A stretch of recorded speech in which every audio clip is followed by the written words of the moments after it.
İnanırsınız, ayın həmişə sınava gedəndə riyaziyyatı boş-boş deyirdi. Deyirdi ki, heç baxmadım da. Çünki bilirəm ki, bilmirəm. Amma indi nə cür həvəslə gəldi. Birinci riyaziyyatı göstərdi, bax, hamısını bildim və öz-özünü yoxlayırdı. İnanırsınız. Sonra deyir, qoy müəlliməyə yollayım, o da sevinsin. Çox sağ olun, Allah razı olsun. Təşəkkür edirəm. Əziz 5, 6, 7, 8-ci sinif şagirdlərinin valideynləri.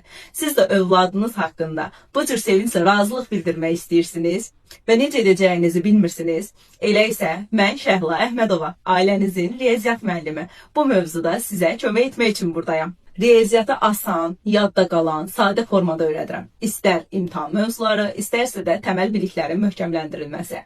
Riyaziyyat eviniz üçün qorxulu deyil, sevilən fənnə çevrilsin. Dərslərim onlayn şəkildə, övladınız evdən çıxmadan, onun üçün narahat qalmayacağınız bir formada internet üzərindən keçirilir. Əgər siz də bu tədris ilinin sonunda övladınızın nəticələrinin yüksək olmağını istəyirsinizsə, ekranda gördüyünüz nömrə ilə WhatsApp üzərindən mənimlə əlaqə saxlaya bilərsiniz.